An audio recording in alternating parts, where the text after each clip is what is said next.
FX のチャートが動く理由がわかりますか？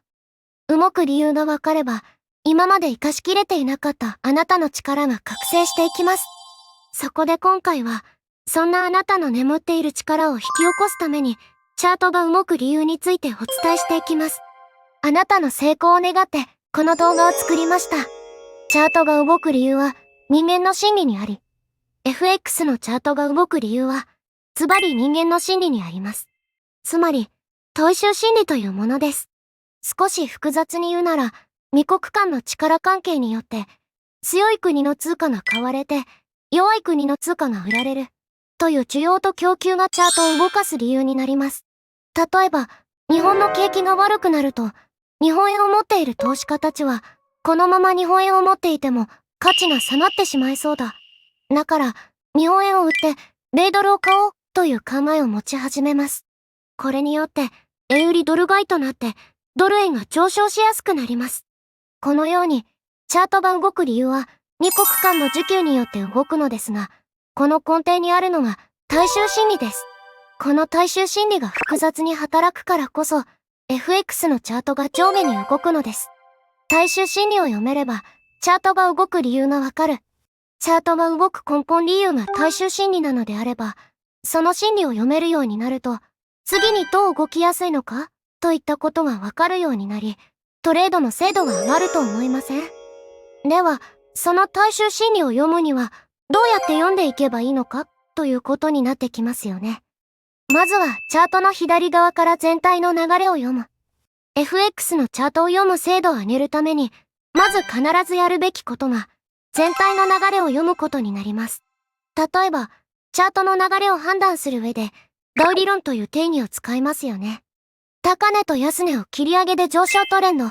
高値と安値を切り下げで下落トレンド。これは FX をするときに最初に覚える基礎の定義ですよね。ということは FX を今している人たち、FX をこれからしようとしている人たち、これらのすべての人たちの頭の中にはこのダウ理論の定義が入っている。もしくはこれから入ってくるわけです。こうなると、例えば実際のチャートで高値と安値を切り上げている形が出れば、相場参加者の大多数が、上昇トレンドだ。じゃあ買った方が勝率が高いな、という考えを持ちます。そして、この状態でレートが下がってきたら、安く買えるチャンス、と相場参加者の多くが判断して買いでエントリーをしてきます。その結果、そこからもう一度大きく上昇していくのです。下落トレンドの時も同じです。高値と安値が切り下がったチャートの形が出ると、大多数の相場参加者が、下落トレンドだ。じゃあ売った方が勝率が高いな、と認識します。そして、レートが上昇してくると、いい位置で売れるチャンス、と判断して、売りでエントリーをしてくるので、再度下落していくのです。このように、まずはダウ理論に沿って、全体の流れを読む力を身につけることで、相場参加者がどっちの方向へ向かっているのか、という心理が読めるようになります。その結果、チャートが動く理由がより明確になって、トレードの精度が上がっていきます。もし、ダウ理論の動きについて、より詳しく知りたい場合は、この動画も見てみてください。リンクは概要欄に貼っておきます。意識される場所での反転理由を考える。次に、チャートが動く理由をより深く理解するのに役立つのが、意識される場所で反転理由を考える癖をつけることです。例えば、チャート上では何度か反転する場所があると、再度そこにレートが来た時に反転しやすい傾向がありますよね。では、なぜこのような反転が起きているのでしょうか？この画像の黄色丸では、どのような大衆心理が働いていると思いますか？実はこの黄色丸では、買いの決済売り、新規の売り、この2つの売りが入ることで反転して下落しているのです。例えば、このチャート画像の水色丸あたりから買った人たちがいます。そして、この買った人たちというのは、利益を確定させるために、どこかで買いポジションを決済して手放す必要がありますよね。そこで利食いのめどになるのが、何度か反転している赤ラインになります。なぜなら、買っている人たちは、何度か反転されている場所にレートが来ると、ここでは何度か反転しているから、また反転下落する可能性が高そうだな。だから、この付近で利食いをしておこう、という心理が強く働きます。これによって、買っている人たちの利食いが入ると、買いの決済は反対売買の売りになるので、赤ラインで反転下落する要因になります。さらに、赤ライン近辺に来ると、ここで何度か反転しているな。じゃあ、ここで売れば利益が狙えそうだ。といったように、売りでエントリーをする人たちも増えます。この動きも赤ラインで反転して下落する要因になります。よって、赤ライン付近では、買っている人たちの決済売り、売りを狙っていた人たちの新規売り、この2つの売りが入ることによって、反転下落を引き起こすのです。このように、相場参加者に意識されていそうな場所で、大衆心理を考えることでも、チャートが動く理由がより明確になり、トレード精度を上げることができます。反転しやすい場所というのは、何度か反応している箇所を見つければ、大衆心理を考えなくても、それなりにトレードの精度は上がります。しかし、大衆心理を考えることで、なぜそこで反転するのかということをはっきりと理解できるので、トレードの精度がより確実に上がります。例えば、このチャート画像では、何度か反転している場所を上ブレイクして、大きく上昇していますよね。この流れとしては、まず、一番左側の高値にレートが来た時に、買っていた人の利食いと、新規の売りが入ってきたことで、ダブルの売りパワーとなって下落しました。よって、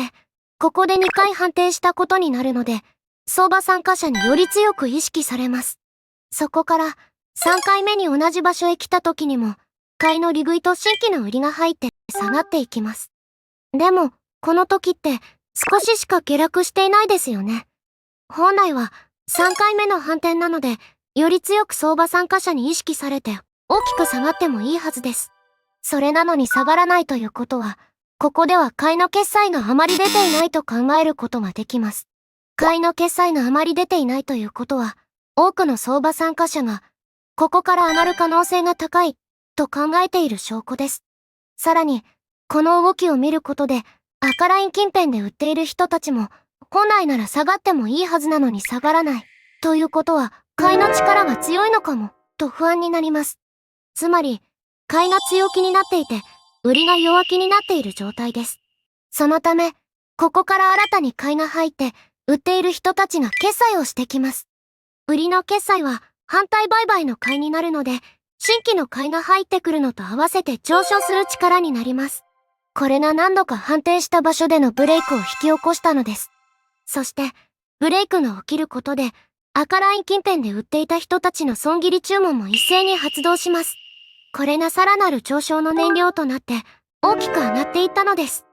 この状況が理解できると、仮に赤ライン近辺で売っていたとしても、その後の動きを見ていれば、すぐに逃げることができます。もしくは、赤ラインで反転後の下げる力は弱いのを見て、ブレイクするのを先読みして買うこともできます。このように、何度も反転しているような場所で大衆心理を読めるようになれば、チャートの動く理由をより深く理解できるようになります。そしてこのことが、余計な負けを減らせるだけでなく、新たな勝ちを増やすことにもつながるのです。大衆心理でエントリーをピンポイントにすることも可能。大衆心理を考えると、全体の流れや反転しやすい場所だけでなく、エントリー自体もピンポイントですることが可能になります。エントリーの場合は特に、ローソク足を1本ずつ丁寧に読むことで、含み損を可能な限り抑えながらエントリーすることが可能になります。これができるようになると、ストレスをあまり抱えずにトレードができるようになるので、かなり楽になります。では、ここまでの復習も簡単に兼ねて、エントリーの流れまで見ていきましょう。例えば、現在の1時間足がこのようになっていたとします。この状態をダウ理論に照らし合わせると、高値と安値を切り下げているので、下落トレンドですよね。つまり、この形を見た相場参加者の多くが、売りをメインで考えている状態です。では次に、相場参加者に意識されそうな場所へ、レジスタンスラインを引いていくのですが、私であれば、次のように引きます。相場参加者がアクションを起こしてきそうな場所は近くに2箇所あるので、その両方へ水平線を引きました。よって、この辺りをゾーンとして見ていきます。ちなみに、現在の位置のすぐ近くにも水平線を引けそうな場所がありますよね。ここも相場参加者に意識されそうなのですが、私からすると、直近の流れに対して戻りが浅いんですよね。戻りが浅いと、私のように考える相場参加者も結構存在するので、売りを見送る人たちもそこそこいます。ということは、この位置ではあまり反応しない確率があるので、ここでの売りは見送ります。反応しやすい場所というのは、大勢の相場参加者が意識するからこそなので、よって、最初に引いた水平線にレートが戻ってくるまで待ちます。そして、その後の動きを見てみると、次のようになりました。最初に引いた2本のうちの、下側の水平線までレートが戻ってきて、少し反応し始めています。そしたらここから、エントリーを狙っていくので、まずは5分足に変えて、チャートの状態を見てみましょう。水平線で反応して下げ始めていますね。ということは、この場所は相場参加者に意識されて、下から逆張りで買っていた人たちが利食いをしてきた証拠です。これに加えて、新規の戻り売りも入り出した感じです。だから、ここで売りたいところなのですが、直近の流れの勢いが少し強い状態です。これだと、短期上昇トレンドなので、もう一度上昇して水平線を上へ抜けてくる可能性があります。そこで、もう少し細かく値動きを見たいので、1分足に変えてみましょう。1分足で見ると、明らかに上昇トレンドですね。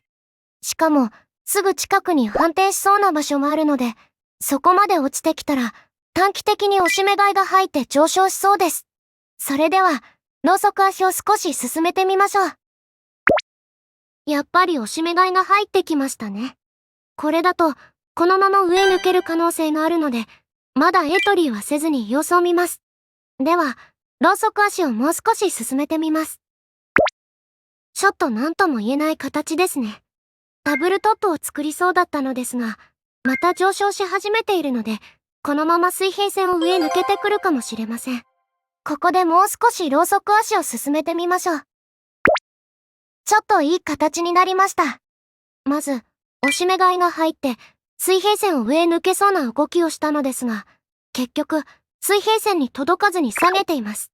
これによって、ダブルトップを作り出したので、買いの勢いが弱まっている証拠です。さらに、ダブルトップの右側をよく見ると、小さいダブルトップも作っています。つまり、ダブルトップの中に、さらにダブルトップを作ったことになるので、明らかに買いの力が弱い証拠です。ということは、ここから下がる可能性が高くなったので、この次のローソク足で売りエントリーができます。ちなみに、売りエントリーをするすぐ下に、サポートラインがあるから、そこで反転しそうな感じもありますよね。確かにその通りなのですが、私からすれば、全体の流れが下落トレンド、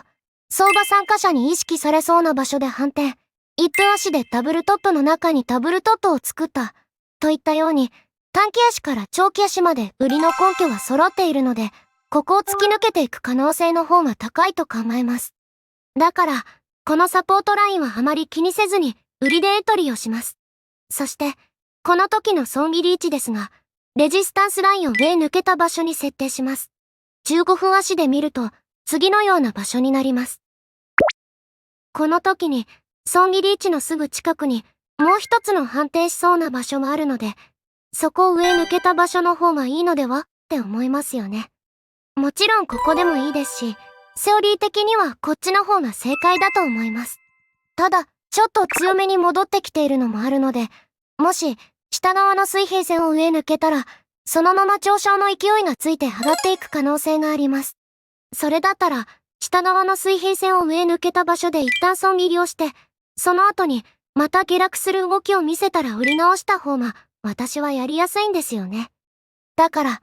私は下側の水平線を上抜けた場所へ、損切りを設定します。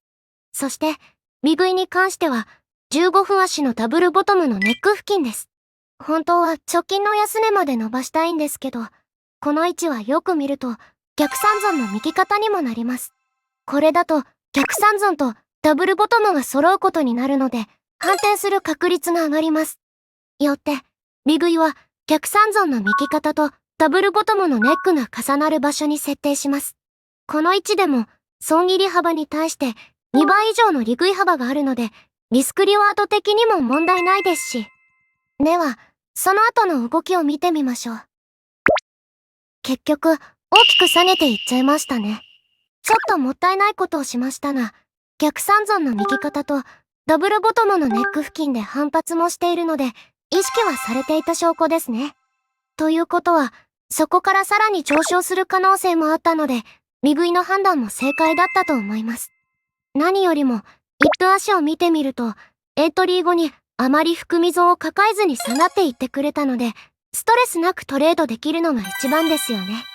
このような感じで、大衆心理を考えながらトレードをしていくと、エントリーポイントの精度も上げることができます。もし、このような考え方について、他にも見てみたい場合は、この動画も見てみてください。リンクは概要欄に貼っておきます。まとめ。FX のチャートが動く理由は、簡単に言ってしまえば、相場参加者の心理によって動いています。そのため、大衆心理を読めるようになると、チャートが動く理由をはっきり理解できるので、それがトレード精度のアップにつながります。もしあなたが、今現在チャートがうまく読めていないなら、大衆心理を読む訓練をすると、あなたの潜在能力が一気に開花するかもしれませんね。それではまた次回の動画でお会いしましょう。役に立ったと思ったらいいねとチャンネル登録をお願いします。